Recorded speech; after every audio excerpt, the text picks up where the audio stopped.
All right, welcome back. It is currently, I don't know, what time is it? 20 till noon. 20 till noon, 10 till noon actually, on a Monday morning. Monday noon. So we're currently at our therapy appointment. We have quite a bit of stuff to do today. We got therapy appointments, we got eye doctor's appointments for Brittany. Finally get her some glasses so she can see what the heck she's doing and stop getting splitting headaches every time she touches her computer.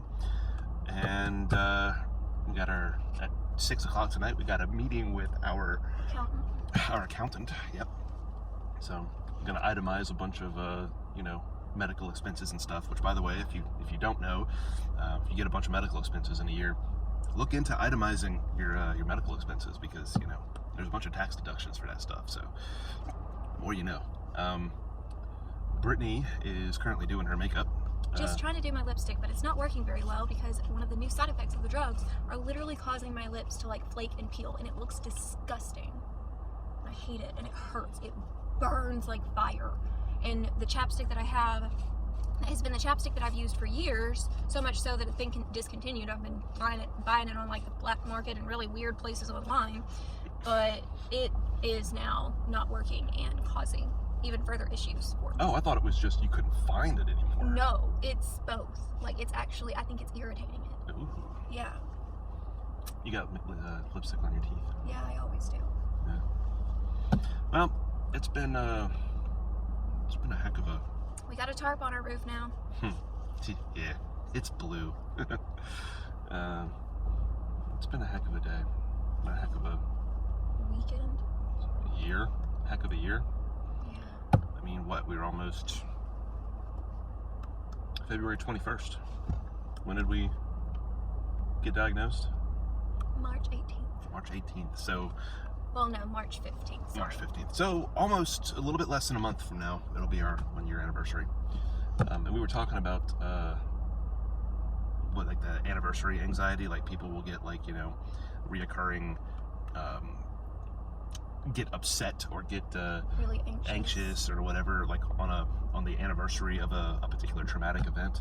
I get that way around Thanksgiving, because that is when not only was it November 13th is the birthday of one of my past abusers, but I also found out that he died in November. He actually died in September, but I didn't find out about his death until November, and that's when it hit me. And so every November I would always get really, really anxious around the holidays for these last few years, even though I was in a really good place and I couldn't really understand why. And it didn't dawn on me until this year how significant the end of October and November were for me because of everything that I've gone through. So, which the whole concept is just baffling to me. Like, I don't get it. He doesn't experience it. I don't really experience it. Like, you also haven't really had anything in your life that you would experience it for. I guess you're right. I mean, okay, I can't even wear lipstick because it looks this bad. I hate this. I really, really, really, really, really freaking hate this. My lips look like I've got some kind of STD, which I don't. Oh my gosh, they hurt. Look at it. Oh wow. See? I'll show y'all.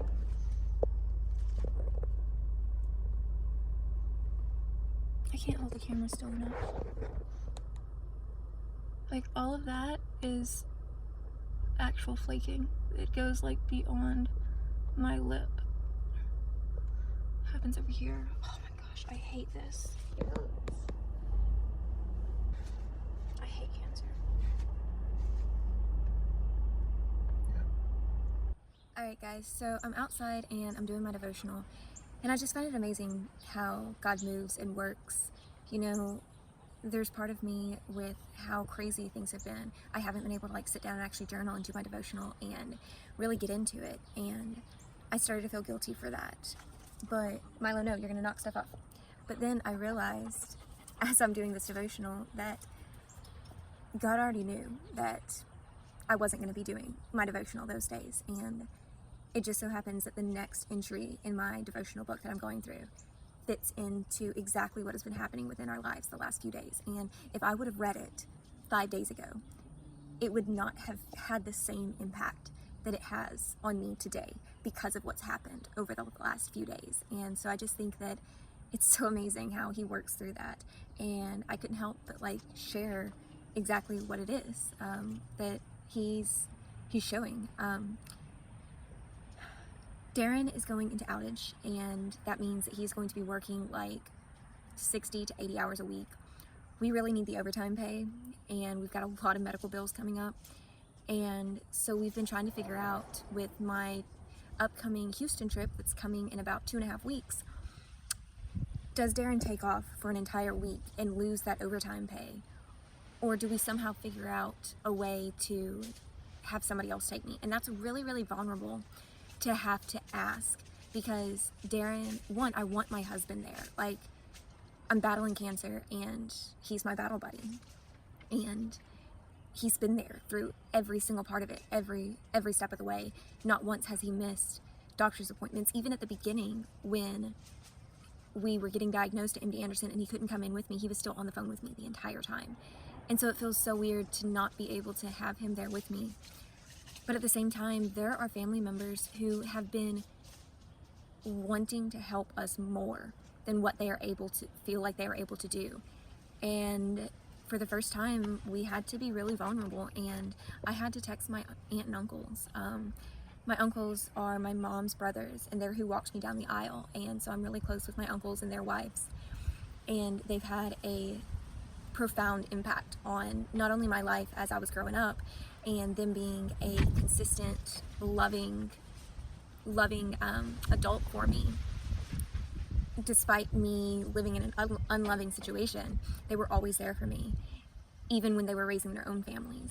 And so when it came time to walk down the aisle and I knew that my father wasn't going to be there, my uncles were my first choice, and so they both walked me down the aisle, and it's always meant a lot for me, my relationship with them. And so because of what we have to go through at MD Anderson, it's very physically taxing. And while I would love for Gran to be able to go, she is older and doesn't need to have that physical tax on her, just like I can't physically do it by myself. And so I had to ask them if one of my uncles or one of my aunts would be willing to take the place of Darren and drive to Houston and be there for all the appointments and help me in my weakest moments. And my aunt texted back, and one of them, and was like, And that's where the video cuts off. There's not a lot I can say about it. I don't remember that conversation. We switched phones, so the remainder of the video is no longer there. The text conversation with her aunt and uncle that's been deleted. So I don't really know how that conversation ends, but I do know that we wound up going to Houston ourselves. We may explain why in the upcoming videos when we're in Houston. We may explain why I decided to go with her. I honestly can't remember. Why the family decided to not go with her, and I decided to get off of work and just go with her. I don't rightfully remember. I can imagine that the answer would have been something along the lines of I needed to be there, or even if her aunts and uncles were there to support her, Brittany would always say that I had all the correct angles, like with everything. So if she needed help all she's got to do is say one word, and all of a sudden I knew the next 13, 14, 15 steps that I had to do to make sure that she would have been okay. Whereas her energy would have been completely and totally blown out, and she wouldn't have been able to communicate as effectively to them. Actually, I just remembered why my bosses, praise God, allowed me to take the laptop and work off site. And that was that. I took the laptop to Houston, and I was able to perform my duties while I was there. And I'm pretty sure, actually, I do know we are going to wind up talking about that coming up here in just a minute. I know that comes up, and if it doesn't come up, I'll explain some more of the details behind that. But yeah, so that conversation that she just had ended with no information, and basically we wound up going just me and her, and I wound up being able to work from Houston and get paid while I was in Houston by performing my duties while we were there. So praise God for that.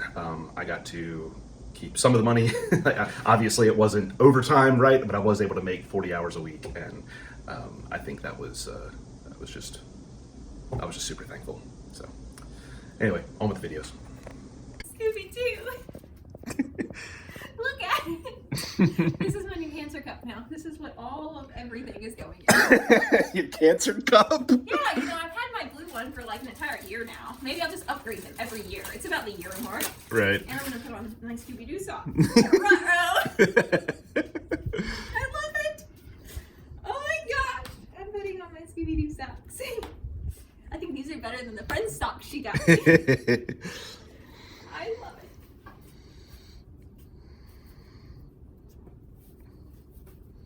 It's Scooby-Doo! Oh, Uh-oh. that's not good. Baby, are you okay? Maybe I should sit down and do this. Maybe I should sit down. It's Scooby-Doo. Here's my blanket. There we go. It's so soft. Did you feel it? No. What? I just snorted all over myself.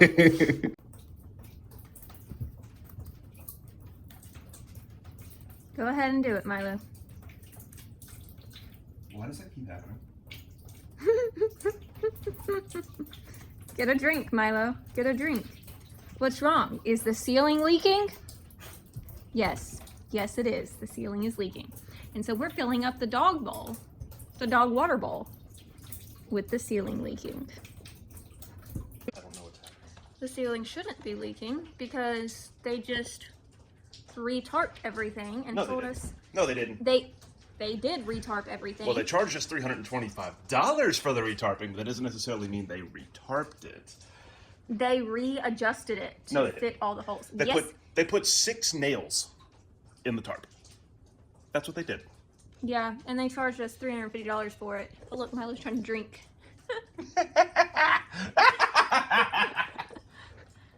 Milo, do you not understand? I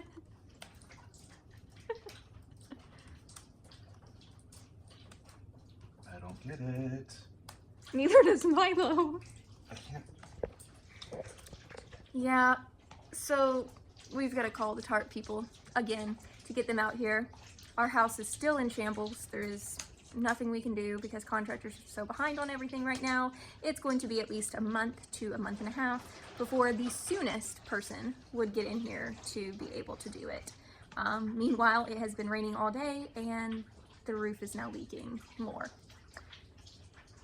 So yeah. God's got us.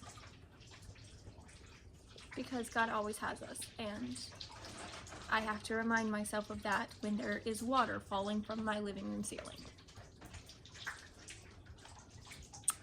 Yeah. God's still good. Milo, your head is soaking wet, dog. Ah! See? Ah! Oh, Milo. Oh. No! Everybody stop! It's killing me. Stop messing with your brother. Milo, delete it. What are you doing? Delete it. Okay, guys. I'm back in the passenger seat.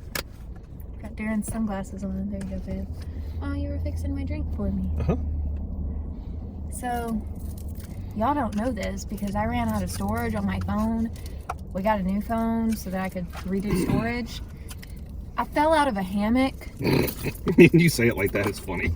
Well, first, let me back up. I got a hammock. And that makes me happy because I've always wanted a hammock.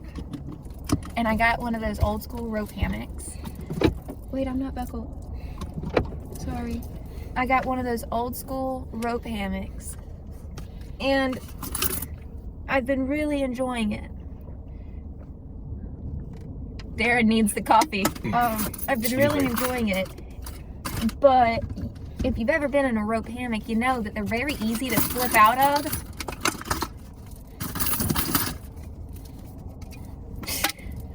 Sorry.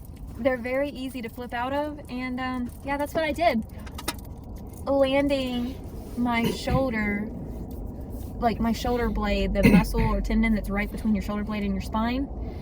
Yeah, I landed straight on that, onto a concrete slab. The edge. The edge. It really freaking hurts. And it's getting worse and worse as the days go on. Every time MD Anderson asks us, have you had any falls in the last month? And this time I have to answer yes, twice. Once falling out of a hammock, once breaking up a dogfight. At least I'm living life. At least I'm living life. Oh, I'm tired. This whole video point was to say that now I can't move my right arm very much. So I'm trying to do everything with my left hand, and I can't even get the straw in the thing. Okay, Darren struggled too. That What makes me the- feel bad. What? This is... Well, that sucks. Did the straw just break? No, it didn't break. It's just like Well, that's... bented and twisty and... Well... I'm fingering it. That's dirty. I don't know why I said that. I'm really tired. It's like 11, 9, 10. It's past my bedtime. Oh, that's better. Okay. Darren's driving again. Arrival time, 11:40. Let's do this. Oh, I have to check to make sure we call them. We actually don't... Oh. I've got the hiccups. And it's really bad. They always cause a lot of pain in my chest.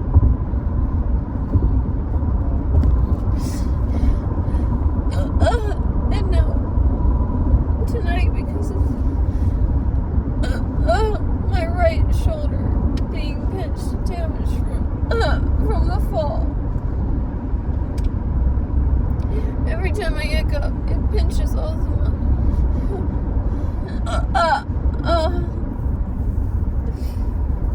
it pinches all of the muscles and the nerves.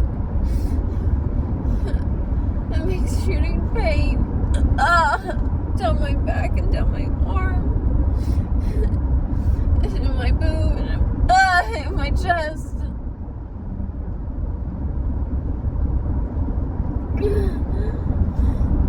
I can't even take a deep breath because my chest, my lungs lock up, or my right side locks up, and my lungs can't expand and very wide.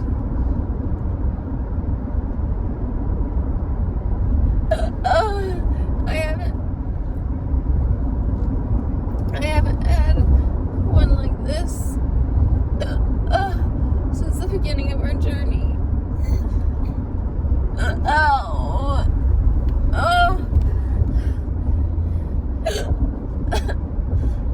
I've been going on 30 minutes now. 30 minutes with no relief. And it's just he's hurting me more and more as time goes on.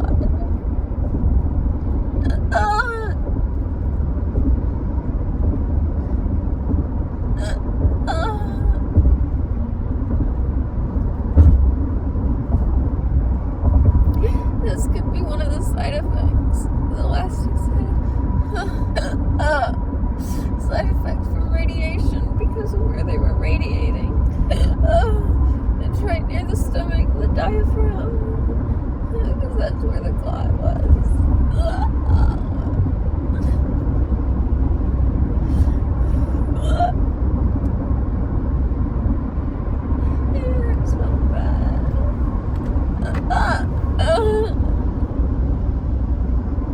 just wanted